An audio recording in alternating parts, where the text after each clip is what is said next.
Hello, मैं हूं विनय कुमार गुप्ता। आप सभी का स्वागत है हमारे YouTube channel point to be noted में। अगर वीडियो आपको अच्छे लगे तो लाइक करिए, शेयर करिए।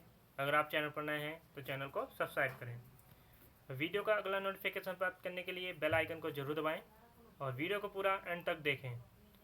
आज का हमारा टॉपिक है एनसीईआरटी साइंस कक्षा 8 का जो 18वां चैप्टर है उस पर आज हम चर्चा करेंगे। और ये लास्ट चैप्टर है हमारा कक्षा 8 साइंस का। ये हमारा लास्ट चैप्टर है, तो चलिए शुरू करते हैं।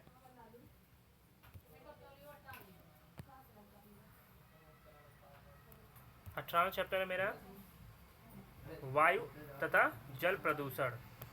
तो इस चैप्टर में हम वायु और जल प्रदूषण के बारे में जानेंगे कि वायु प्रदूषण क्या होता है और जल प्रदूषण क्या होता है। तो किन कारकों से जो है वायु का प्रदूषण होता है और किन कारकों से जल का प्रदूषण होता है। तो इन चीज़ों को हम इस अध्याय के माध्यम से जानेंगे।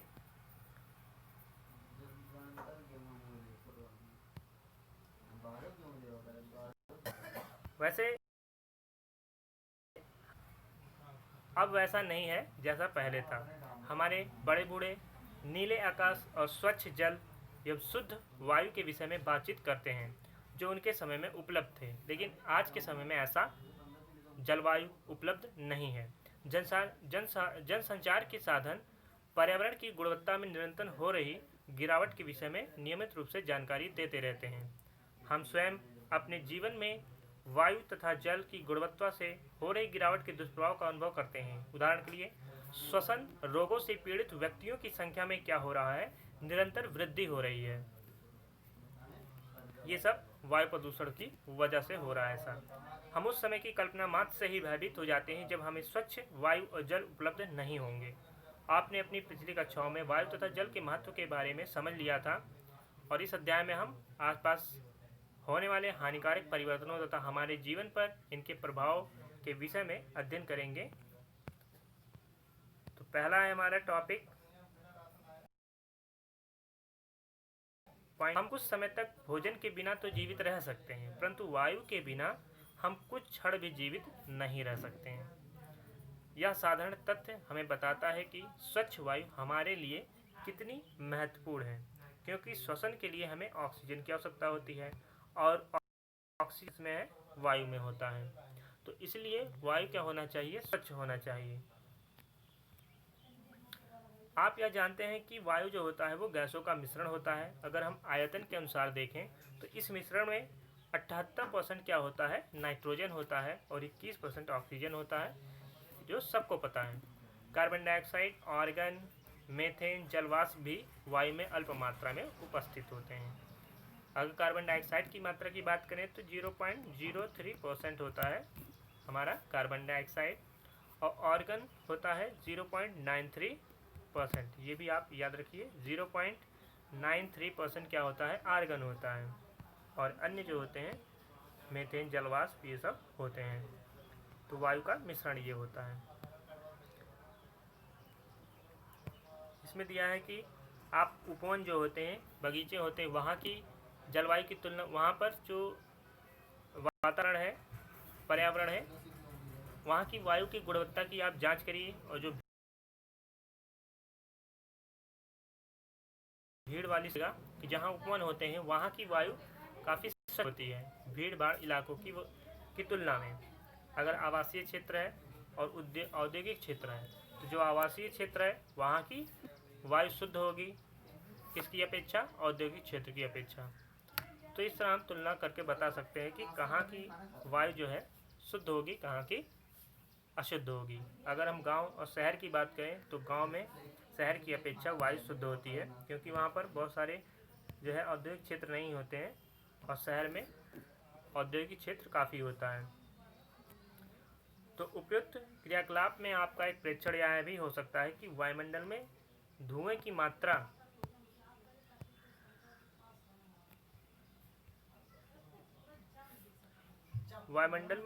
मात्रा में अंतर है। तो क्या आप यह जानते हैं कि यह धुआं कहाँ से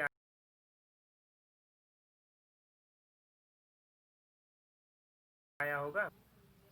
तो इस प्रकार के पदार्थों जैसे उद्योगों व स्वचालित वाहनों से निकलने वाले जो धुएं होते हैं मिल जाने से भिन्न भिन्न स्थानों के वायुमंडल की प्रकृति एवं संगठन में बदलाव आ जाता है।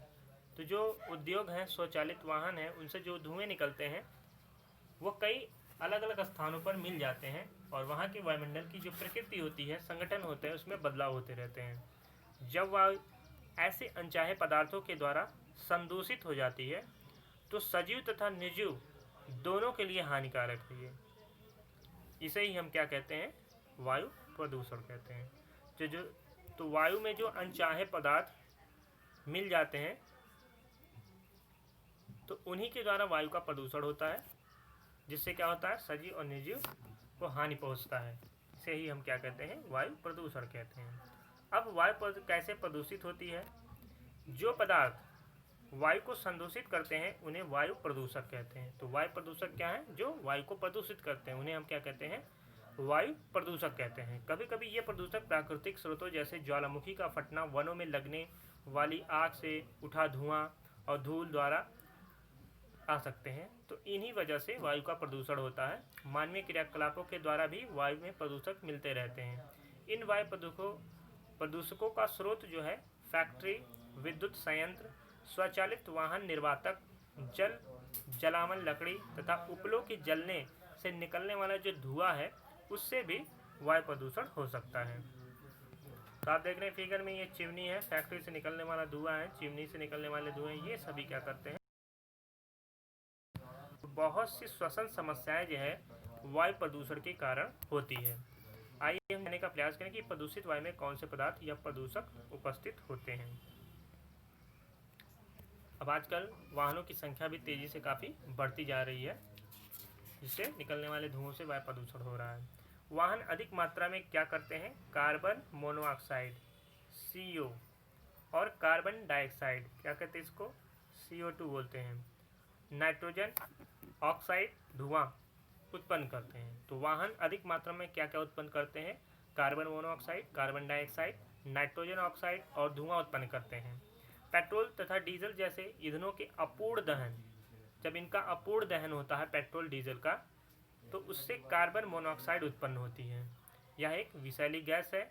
यह रुधिर में ऑक्सीजन वाहक की क्षमता को घटा देता है। तो रुधिर में मिल जाता है कार्बन मोनोऑक्साइड रुधिर में मिलता है और वो क्या करता है? ऑक्सीजन की जो वाहक क्षमता है उसको क्या करता है? घटा देता है, जिससे क्या होता है? व्यक्ति का दम घुटने लगता है और उसकी वजह से उसकी मृत्यु हो जाती है। तो ये सभी वायु के प्रदूषक हैं जो स्वचालित वाहनों के द्वारा वायु में मिल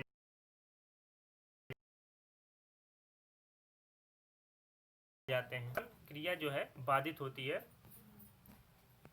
और कई तरह के रोग जैसे दमा, अस्थमा उत्पन्न होते हैं। क्या आप जानते हैं यदि दिल्ली में पंजीकृत वाहनों को एक के बाद एक लाइन में खड़ा करें तो यह संसार की 2 सर्वाधिक लंबी नदियों नील तथा अमेजन की संयुक्त लंबाई के लगभग बराबर लंबी हो जाएगी। केवल दिल्ली में पंजीकृत वाहनों को एक के बाद एक लाइन में खड़ा करें तो यह संसार की 2 सर्वाधिक लंबी नदियों जैसे नील और अमेजन, इसकी जो संयुक्त लंबाई होगी उसके लगभग बराबर लंबी हो जाएगी। तो आप सोच सकते हैं कि केवल ये दिल्ली की बात हो रही है।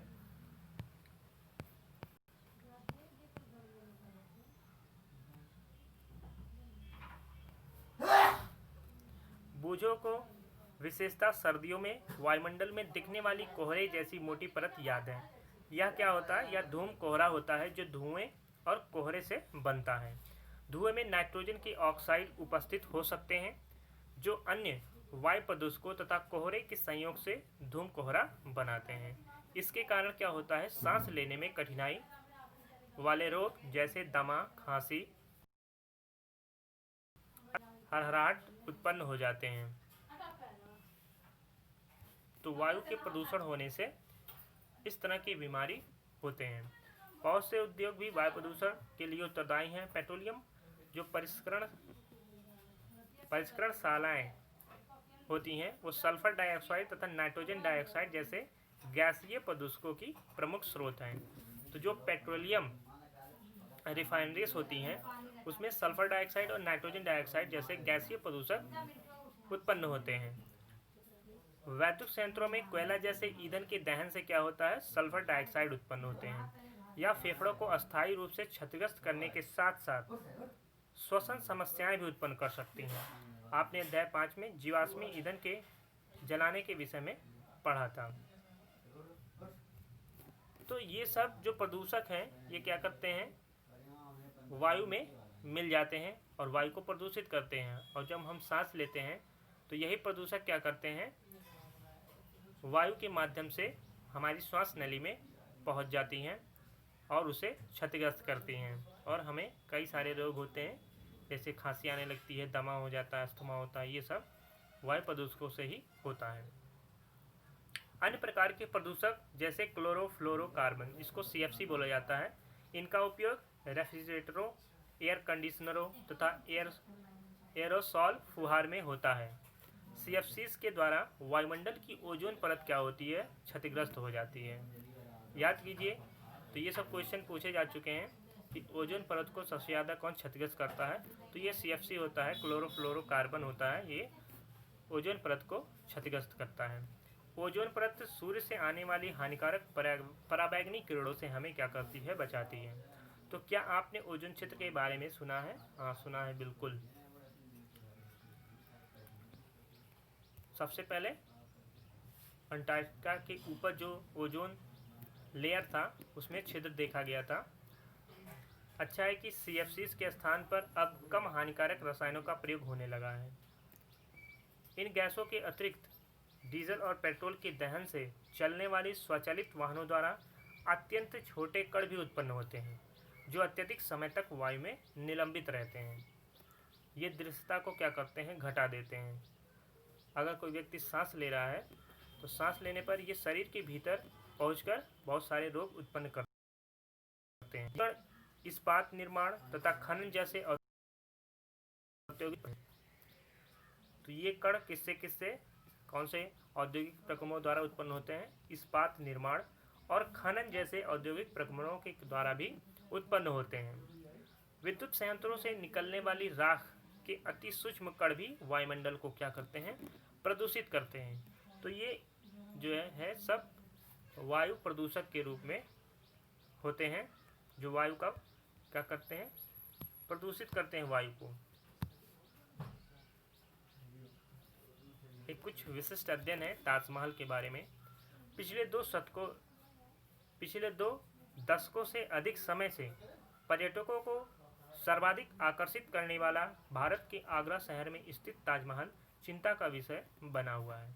विशेषज्ञों ने यह चेतावनी दी है कि वायु प्रदूषक इसके सफ़ेद संगमरमर को बदरंग कर रहे हैं। अतः वायु प्रदूषण द्वारा केवल सजीव ही प्रभावित नहीं होते, किंतु भवन, स्मारक, प्रतिमाएं जैसी निर्जीव वस्तुएं भी प्रभावित होती हैं वायु प्रदूषण से। आगरा तथा इनके चारों ओर स्थित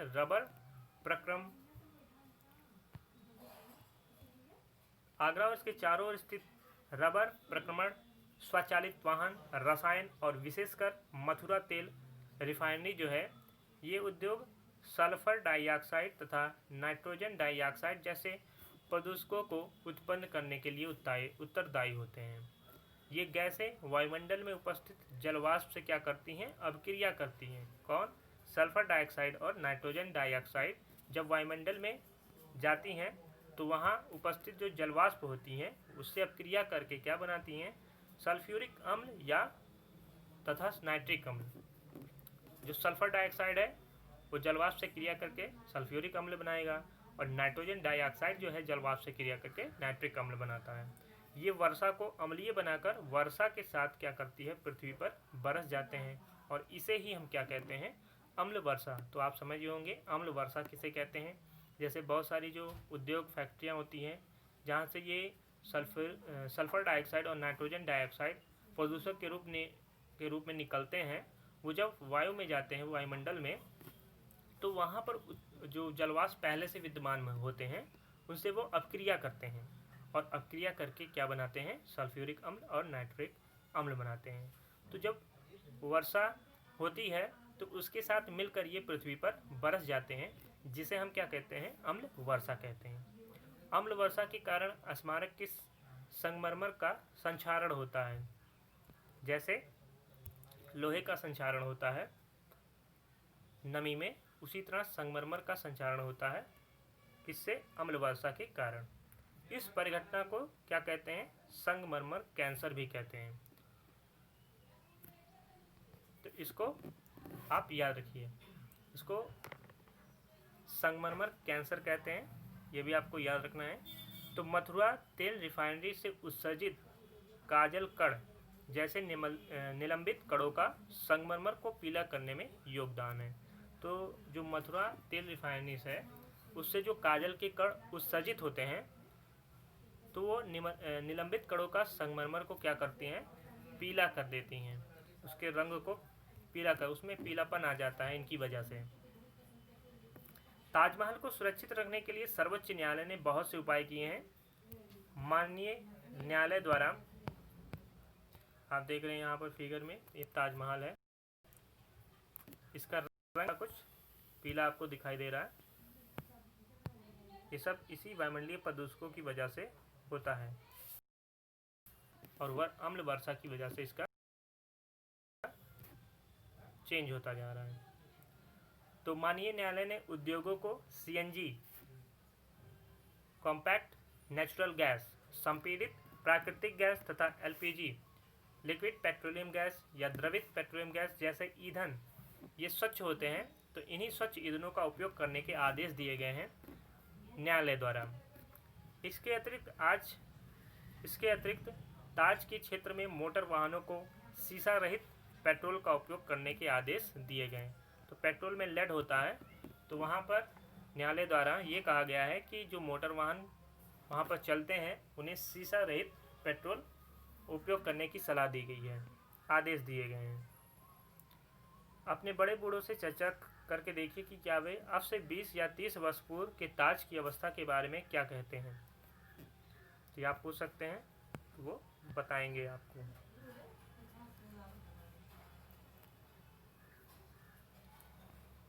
पौधा घर प्रभाव, इसी को क्या कहते हैं, ग्रीन हाउस इफेक्ट। क्या कहते हैं, ग्रीन हाउस इफेक्ट। तो ग्रीन हाउस इफेक्ट पौधा घर प्रभाव कहते हैं, या हरित गृह प्रभाव भी कहते हैं। सूर्य की किरणें वायुमंडल से गुजरने के पश्चात पृथ्वी की सतह को गर्म करती हैं और पृथ्वी पर पड़ने वाली सूर्य की विकिरणों का कुछ भाग पृथ्वी क्या करती है, अवशोषित कर लेती है। तो सूर्य के जो विकिरण होते हैं जो पृथ्वी पर पहुंचते हैं, तो पृथ्वी क्या करती है, उसका कुछ भाग अवशोषित कर लेती है और कुछ भाग क्या करती है, और कुछ भाग परावर्तित होकर वापस अंतरिक्ष में लौट जाता है। परावर्तित किरणों का कुछ भाग वायुमंडल में रुक जाता है। ये रुका हुआ विकिरण क्या करता है, पृथ्वी को और गर्म करता है। यदि आपने किसी पौधशाला, नर्सरी या अन्य किसी स्थान पर पौधा घर को देखा है, तो याद कीजिए कि सूर्य की उष्मा पौधा घर में प्रवेश तो कर जाती है, पर इससे बाहर नहीं निकल पाती है। यही रुकी हुई उष्मा क्या करती है, पौधा घर को गर्म करती है। तो पृथ्वी के वायुमंडल द्वारा रोके गए विकिरण यही कार्य करते हैं। तो जब पृथ्वी सूर्य के विकिरण को परावर्तित करके अंतरिक्ष में भेजती है, तो कुछ विकिरण क्या करती हैं, वायुमंडल में रुक जाती हैं और वही क्या करती हैं, पृथ्वी को गर्म करती हैं। तो यही कारण है कि उसे हम क्या कहते हैं, पौधा घर प्रभाव या ग्रीन हाउस इफेक्ट कहते हैं, या हरित गृह प्रभाव भी कहते हैं। इस प्रक्रम के बिना पृथ्वी पर जीवन संभव नहीं हो सकता है। अब यह प्रक्रम जीवन के लिए खतरा बन गया है। अगर पहले की स्थिति की बात करें तो यह पृथ्वी पर जीवन संभव नहीं है इसके बिना, लेकिन अब यह प्रक्रम जीवन के लिए खतरा बन गया है। इस प्रभाव के लिए हवा में CO2 की अधिकता उत्तरदायी है। तो ग्रीन हाउस इफेक्ट के लिए सबसे जो जिम्मेदार गैस है वह है CO2 गैस। इसकी अधिकता से पृथ्वी का तापमान और बढ़ता जा रहा है, क्योंकि अधिक से अधिक कटाई हो रही है पेड़ों की, जिससे क्या हो रहा है, CO2 की खपत नहीं हो रही है और वायुमंडल में CO2 की मात्रा बढ़ती जा रही है। और ये क्या होता है, CO2 का उष्मा को विकिरण को रोकता है, रोके रखता है, जिसकी वजह से पृथ्वी का तापमान और बढ़ता है। आप जानते हैं कि CO2 वायु का एक घटक है। पौधों के लिए कार्बन डाइऑक्साइड की भूमिका का भी आप अध्ययन कर चुके हैं, परंतु यदि वायु में CO2 की अधिकता हो तो प्रदूषक की भांति कार्य करती है। वैसे CO2 तो पौधों के लिए आवश्यकता होती है और ये संतुलन भी इसका बना रहता है, लेकिन इसकी अधिकता अगर वायुमंडल में हो जाए तो ये प्रदूषक की भांति कार्य करने लगता है। एक और तो मानवीय क्रियाकलापों के कारण निरंतर CO2 वातावरण में मोचित हो रही है तथा दूसरी ओर वन क्षेत्र घट रहे हैं। तो पौधे प्रकाश संश्लेषण के लिए वायुमंडल से CO2 का उपयोग करते हैं, जिसके कारण वायु में CO2 की मात्रा कम हो जाती है। लेकिन वन वनोन्मूलन मतलब वनों के काटने के कारण वायु में CO2 की मात्रा बढ़ जाती है, क्योंकि CO2 की खपत करने वाले वृक्षों की संख्या घट जाती है। तो वृक्षों की संख्या घटेगी तो CO2 का खपत घटेगा और इससे क्या होगा, वायुमंडल में CO2 की मात्रा बढ़ती जाएगी। इस प्रकार मानवीय क्रियाकलाप वायुमंडल में CO2 का संचयन में योगदान देते हैं। तो CO2 ऊष्मा को रोक लेती है। CO2 क्या करती है, जो सूर्य के विकिरण है उसकी ऊष्मा को क्या करती हैं, रोकती हैं। अगर ये वायुमंडल में अधिकता में होंगे तो वे और ज़्यादा ऊष्मा को रोकेंगी और उसे वायुमंडल में नहीं जाने देती। तो परिणाम स्वरूप होता क्या है कि वायुमंडल के औसत ताप में क्या होता है, वृद्धि हो रही है। और वायुमंडल के औसत तापमान में वृद्धि है तो इसका मतलब पृथ्वी का तापमान भी बढ़ेगा। इसे क्या हम कहते हैं, ग्लोबल वार्मिंग या विश्व उष्णन कहते हैं, या ग्लोबल वार्मिंग कहते हैं, इसे ही कहते हैं। तो मेन नाइट्रोजन कार्बन डाइऑक्साइड की वजह से ही होता है, वायुमंडल के औसत तापमान में निरंतर वृद्धि होती है। मीथेन, नाइट्रोजन ऑक्साइड तथा जलवाष्प जैसे अन्य गैसें भी इस प्रभाव में योगदान देती हैं। तो ये भी तीनों गैस जो है, मीथेन, नाइट्रोजन ऑक्साइड, जलवाष्प, ये सभी भी ग्लोबल वार्मिंग में अपना योगदान देती हैं। CO2 की भांति इन्हें भी ग्रीन हाउस गैसें भी कहते हैं। तो ग्रीन हाउस गैसों में carbon dioxide, methane, nitrogen oxide और जलवाष्प आते हैं। ये चारों आपको याद होना चाहिए। विश्व उष्णन एक गंभीर संकट। विश्व उष्णन के कारण समुद्र तल में आश्चर्यजनक वृद्धि हो सकती है। कई स्थानों पर तटीय प्रदेश जलमग्न हो चुके हैं। विश्व उष्णन के विस्तृत प्रभाव वर्षा प्रतिरूप, कृषि, वन, पौधे और जंतुओं पर हो सकते हैं। ऐसे क्षेत्रों में जो विश्व उष्णन से आशंकित हैं, रहने वाले अधिकांश व्यक्ति एशिया में हैं। हाल ही में प्राप्त मौसम परिवर्तन की रिपोर्ट के अनुसार पौधाघर गैसों को वर्तमान स्तर तक रखने के लिए हमारे पास सीमित समय है, अन्यथा शताब्दी के अंत तक 2 डिग्री सेल्सियस तक का ताप में वृद्धि हो सकती है, जो संकटकारी स्तर है। तो हमारे पृथ्वी के तापमान में 2 डिग्री की वृद्धि हो सकती है। कब? शताब्दी के अंत तक, जब सन 3000 पहुंचने वाला होगा, तब तक पृथ्वी के तापमान पर 2 डिग्री सेल्सियस तक वृद्धि हो चुकी होगी, अगर इसी तरह स्थिति बनी रही।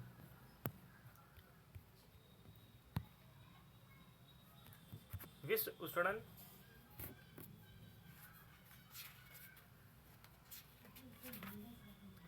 उष्णन विश्वव्यापी सरकारों के लिए विचारणीय विषय बन गया है। बहुत से देशों ने पौधाघर गैसों के उत्सर्जन में कमी करने के लिए एक अनुबंध किया है। संयुक्त राष्ट्र सम्मेलन के अंतर्गत क्योटो प्रोटोकॉल एक ऐसा ही अनुबंध है जिस पर बहुत से देश ने हस्ताक्षर किया है। पूजों ने यह सुनकर आश्चर्य हो रहा है कि पृथ्वी के ताप में केवल 0.5 डिग्री सेल्सियस जितनी कम वृद्धि के इतने गंभीर परिणाम हो सकते हैं। पहली उससे यह बताती है कि अभी हाल ही में समाचार पत्रों में उसने पढ़ा था कि हिमालय की गंगोत्री हिमनद विश्व उष्णन ग्लोबल वार्मिंग के कारण पिघलने आरंभ हो गए हैं। तो जो हिमालय के गंगोत्री हिमनद है वो ग्लोबल वार्मिंग की वजह से पिघलना आरंभ हो गया है। तो जितने भी ध्रुवीय क्षेत्र होंगे,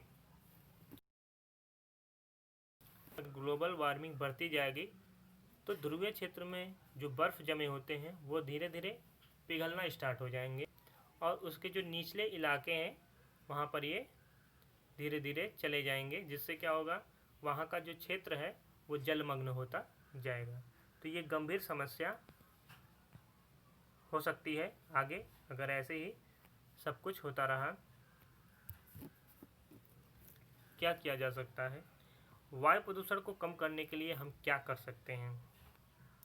प्रदूषण के विरुद्ध हमारी लड़ाई में सफलता की अनेक कथाएं हैं। उदाहरण के लिए कुछ वर्ष पूर्व दिल्ली संसार में सर्वाधिक प्रदूषित नगर था।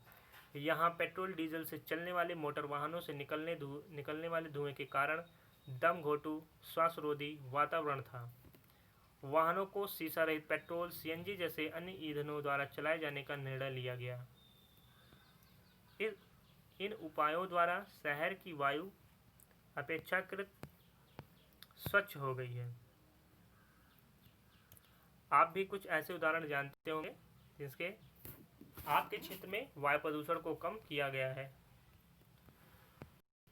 तो दिल्ली जैसे शहरों में के द्वारा जो है मोटर वाहनों को जा रहा है जिससे वायु प्रदूषण कम हो।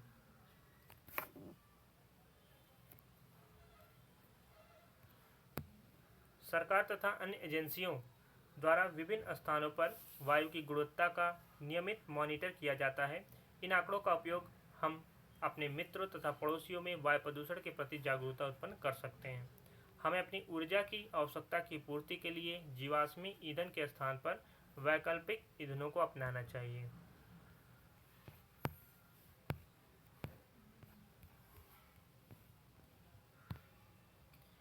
वे जो वैकल्पिक ईंधन है वो कौन से हो सकते हैं? सौर ऊर्जा, जल ऊर्जा और पवन ऊर्जा।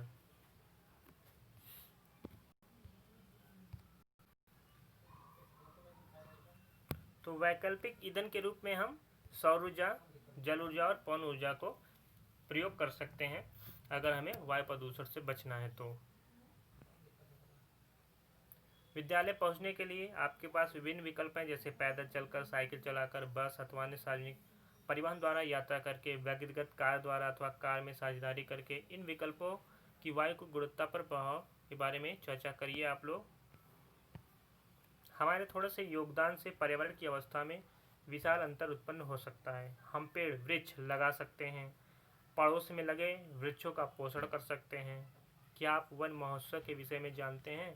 जब जुलाई माह में प्रतिवर्ष लाखों वृक्ष रोपित किए जाते हैं। तो वन महोत्सव जुलाई के प्रथम सप्ताह में मनाया जाता है। तो इस माह में क्या किया जाता है? इस महोत्सव में प्रतिवर्ष लाखों वृक्ष जो है रोपित किए जाते हैं।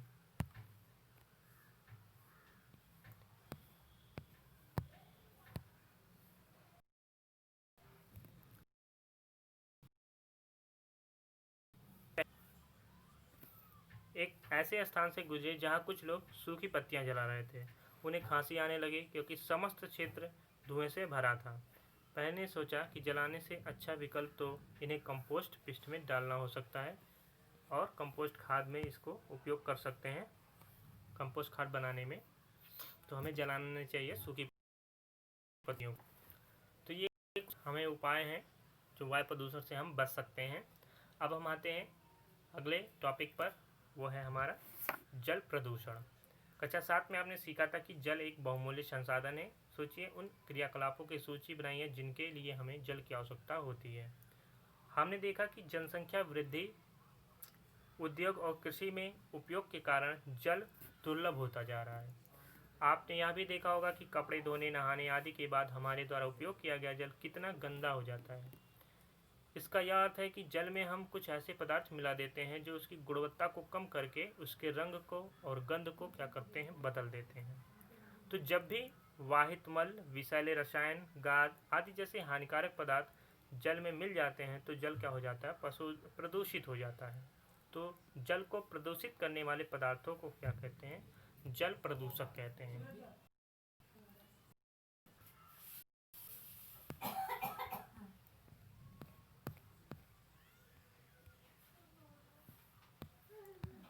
जल कैसे प्रदूषित हो जाता है?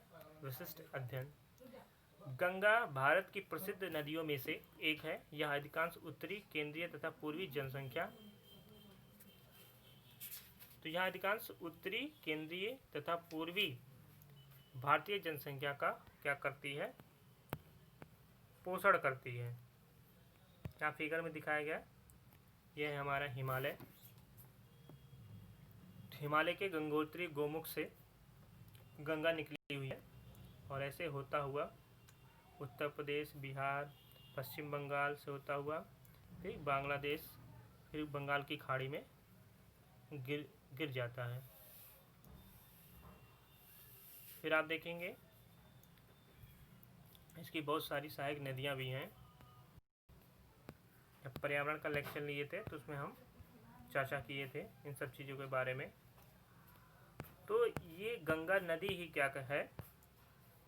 ये जो हमारा क्षेत्र है, उत्तर क्षेत्र, पूर्वी क्षेत्र, केंद्रीय भारतीय क्षेत्र जो है, उनको ये क्या करती है? पोषण करती है गंगा नदी। करोड़ों व्यक्ति अपनी दैनिक आवश्यकताओं और जीविका के लिए इस पर निर्भर हैं। परंतु हाल ही में प्रकृति के लिए विश्वव्यापी कोष WWF द्वारा किए गए अध्ययन में यह पाया गया कि गंगा संसार की 10 ऐसी नदियों में से एक है जिनका अस्तित्व क्या है? खतरे में। तो गंगा का अस्तित्व खतरे में है। तो संसार की 10 ऐसी नदियां हैं जिनका अस्तित्व खतरे में है, उसमें गंगा भी है।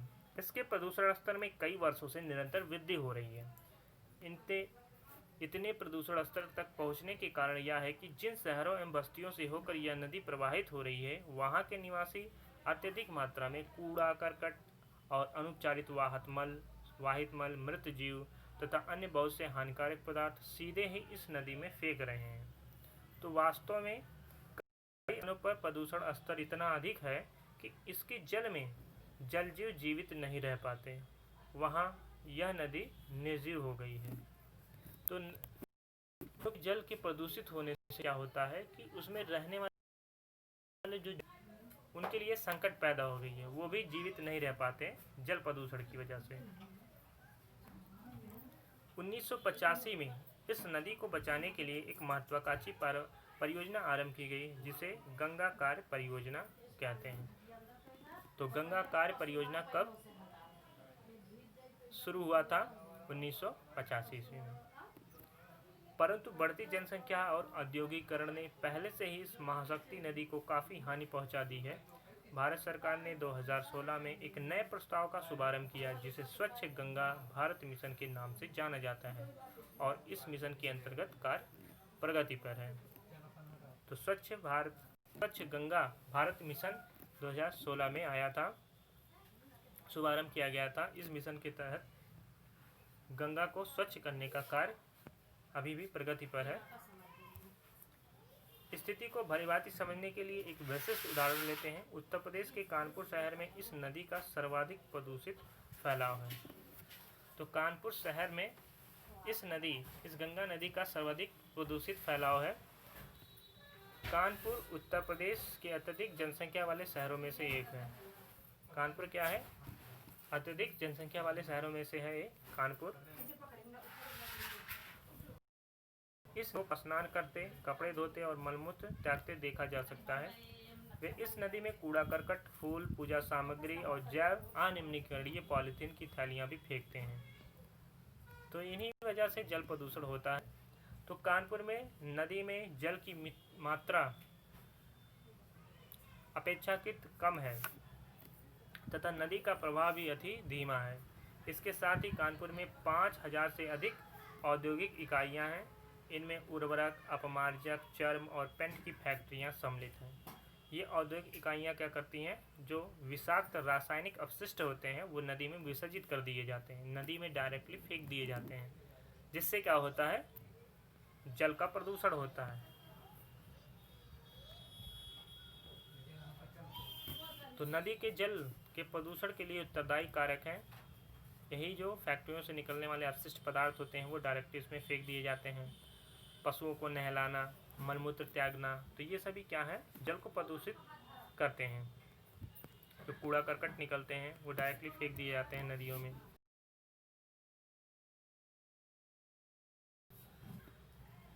बहुत सी औद्योगिक इकाइयां हानिकारक रसायनों को नदियों तथा नालों में प्रवाहित करती हैं, जिसके कारण जल प्रदूषण होता है।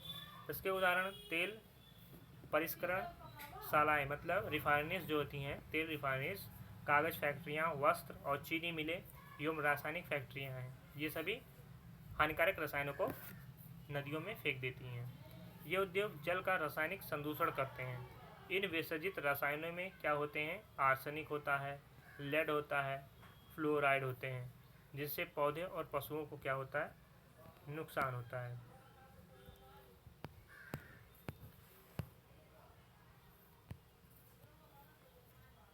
तो आर्सेनिक, फ्लोराइड, तो इन सब चीज़ों से क्या होता है? विषाक्तता उत्पन्न होती है।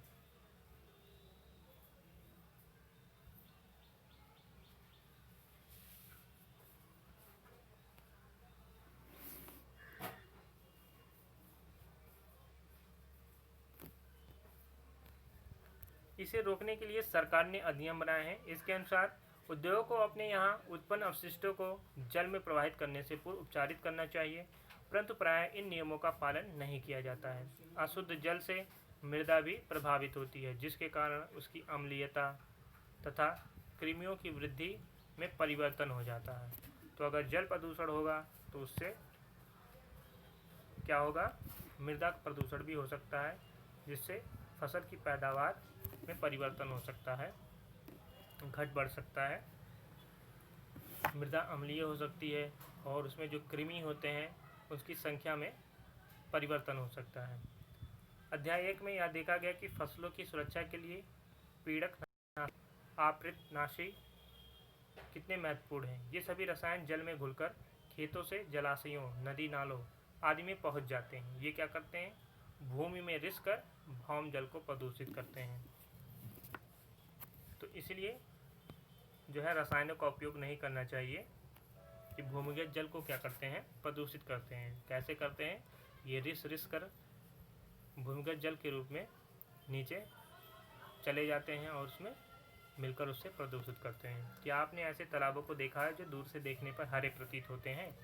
क्योंकि बहुत से शैवाल उसमें उग रहे होते हैं, इसी वजह से दूर से देखने पर वो हरे प्रतीत होते हैं। या उर्वरकों में उपस्थित नाइट्रेट और फास्फेट जैसे रसायनों की अधिक की मात्राओं के कारण होता है। जब उर्वरकों में नाइट्रेट और फास्फेट जैसे रसायनों की मात्रा अधिक हो जाती है तो ये क्या करते हैं? रसायन शैवालों को फलने फूलने के लिए पोषक की भांति कार्य करते हैं। तो जो नाइट्रेट होता है, फास्फेट होता है, वो शैवालों के लिए एक प्रकार का पोषक होता है और उसमें वृद्धि होती है। जब ये शैवाल मर जाते हैं तो जीवाणु जैसे घटकों के लिए भोजन का कार्य करते हैं। तो ये अत्यधिक ऑक्सीजन का उपयोग करते हैं। इससे जल में ऑक्सीजन के स्तर में क्या होती है? कमी आती है, जिससे जो जलीय जीव होते हैं वो मर जाते हैं। तो आप समझ रहे होंगे कि जल प्रदूषण से क्या क्या समस्याएं आ सकती हैं।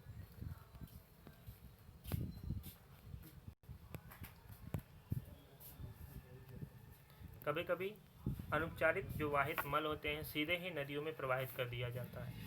इससे खाद्य अपशिष्ट, अपमार्जक, सूक्ष्मजीव आदि होते हैं।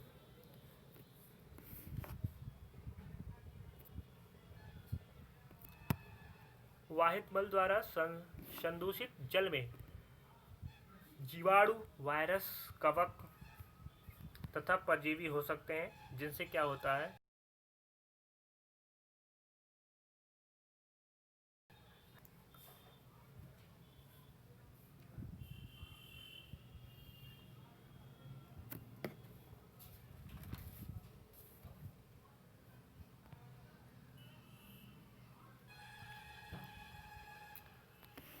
तो वाहित मल में क्या होता है?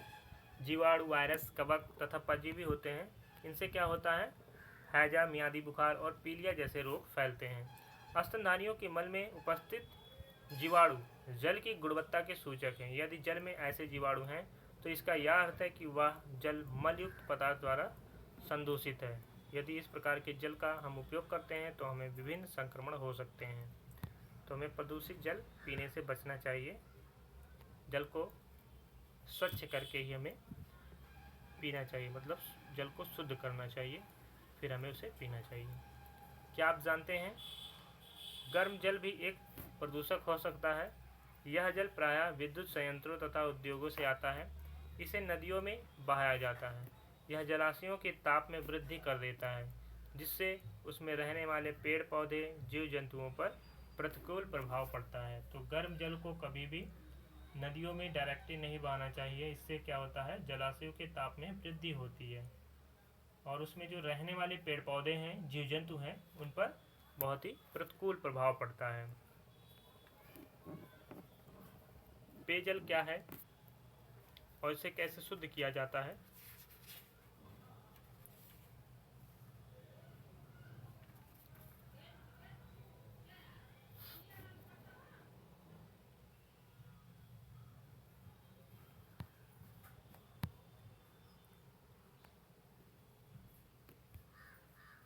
इसमें क्रियाकलाप में बताया गया कि कैसे हम शुद्ध बनाते हैं। जल फिल्टर। एक प्लास्टिक की बोतल लेकर उसे 20 से 2 बराबर भागों में काटिए। एक प्लास्टिक की लेकर उसे बीच से 2 बराबर भागों में काटिए। इसके ऊपरी भाग को उल्टा करके टिप के रूप में नीचे के भाग में रखिए। इसमें भीतर कागज के नैपकिन अथवा पतले कपड़े की एक परत बनाइए और इसके ऊपर रुई, रेत और फिर बजरी की परत बिछाइए। अब इस फिल्टर पर गंदला जल उड़ेलिए तथा फिल्टरित जल का परीक्षण कीजिए। तो ये एक प्रकार का फिल्टर का काम करते हैं।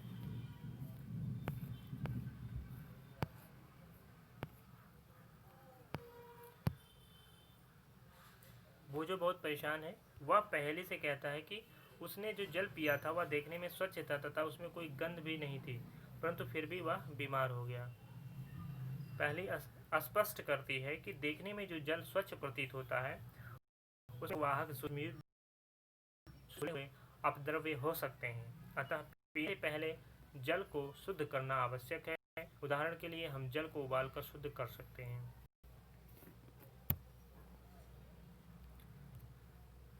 पीने के लिए उपयुक्त जल को पेयजल कहते हैं। तो पीने के लिए जो उपयुक्त जल होता है उसे ही हम क्या कहते हैं, पेयजल होता है। आपने देखा कि किस प्रकार विभिन्न भौतिक तथा रासायनिक प्रक्रियाओं द्वारा जलाशयों में गिराने से पूर्व वाहित मल उपचार संयंत्रों में जल को शुद्ध किया जाता है। इसी प्रकार नगर निगम अथवा नगर पालिकाएं घरों में आपूर्ति करने से पूर्व जल का उपचार करती हैं। क्या आप जानते हैं कि संसार के 25% जनसंख्या को निरापद पेयजल नहीं मिलता? जो संसार की 25% जनसंख्या को स्वच्छ जल नहीं उपलब्ध हो पाता है।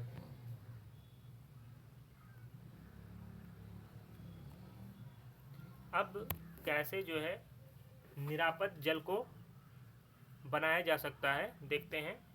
आप यह देख चुके हैं कि जल को कैसे फिल्टर करते हैं। यह अपद्रव्यों को दूर करने की भौतिक विधि है। आम प्रचलित घरेलू फिल्टर कैंडर फिल्टर होता है। बहुत से घरों में निरापद जल को प्राप्त करने के लिए उबालने की विधि का उपयोग किया जाता है। उबालने से जल में उपस्थित जीवाणु मर जाते हैं। जल को शुद्ध करने की सामान्य रासायनिक विधि क्या है? क्लोरीनीकरण बोलते हैं। तो इसके द्वारा भी जल को शुद्ध किया जाता है। यह जल में क्लोरीन की गोलियां अथवा विरंजक चूर्ण मिलाकर किया जाता है। तो जल में विरंजक चूर्ण मिलाकर जल को शुद्ध किया जाता है।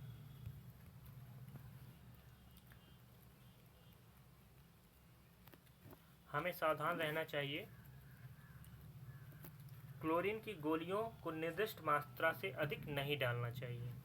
उचित मात्रा में डालना होता है, यानी कि चाहे जितना आप डालते चले जाएं।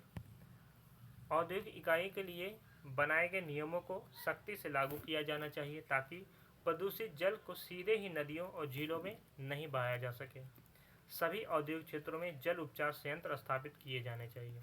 तो जितने भी औद्योगिक क्षेत्र हैं, सभी क्षेत्रों में जल उपचार संयंत्र स्थापित किए जाने चाहिए।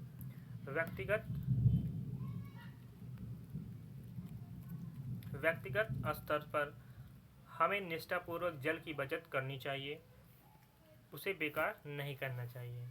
तो ये ज़रूरी नहीं है कि केवल ये सरकार का काम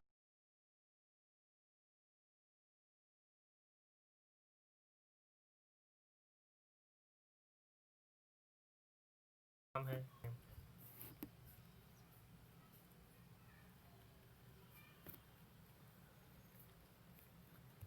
कम उपयोग, रेड्यूस, पुनः उपयोग, रीयूज, पुनः चक्रण, रिसाइकल, पुनः प्राप्त करना, रिकवर और उपयोग न करना, रेफ्यूज हमारा मूल मंत्र होना चाहिए। तो 5R है इसमें। इस 5R का उपयोग करके हम जल को बचा सकते हैं और उसको स्वच्छ रख सकते हैं। धुलाई अथवा अन्य घरेलू कार्य में उपयोग हो चुके जल के पुनः उपयोग संबंधी नए नए विचारों के बारे में हम सोच सकते हैं। उदाहरण के लिए सब्जियों को धोने के लिए इस्तेमाल जल का उपयोग पौधों की सिंचाई में किया जा सकता है। तो जो हम सब्जियां धोते हैं उनका उपयोग हम उस जल का उपयोग हम सिंचाई में भी कर सकते हैं।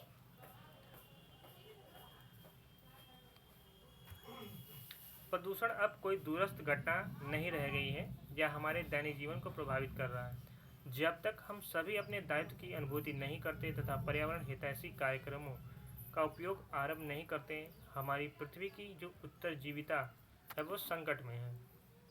तो हमारी खुद जिम्मेदारी होनी चाहिए जल को कम से कम उपयोग करना और उसको स्वच्छ बनाए रखना। इसी तरह वायु प्रदूषण को भी हम रोक सकते हैं अगर सब अपनी जिम्मेदारी समझे तो।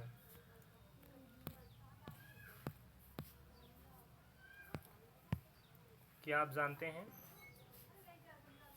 जब आप नल को खुला छोड़कर अपने दांतों को ब्रश करते हैं तो कई लीटर जल व्यर्थ हो जाता है। जिस नल से प्रति सेकंड एक बूंद जल टपकता है उस नल से एक वर्ष में कई हजार लीटर जल नष्ट हो जाता है। तो इसके बारे में आप सोचिए। तो जब भी हम ब्रश कर रहे हो या कोई ऐसा कार्य कर रहे हो जब तक हमें जल की ज़रूरत नहीं है तो हमें उस टाइम जल को बचा कर रखना है। जब हमें जल की आवश्यकता है तभी उसको उपयोग करें, तभी हम जल को बचा सकते हैं। तो आई होप आपको वीडियो अच्छी लगी होगी। अगर वीडियो आपको अच्छी लगी तो लाइक करिए, शेयर करिए। अगर आप चैनल पर नए हैं तो चैनल को सब्सक्राइब करें और वीडियो का अगला नोटिफिकेशन प्राप्त करने के लिए बेल आइकन को ज़रूर दबाएं।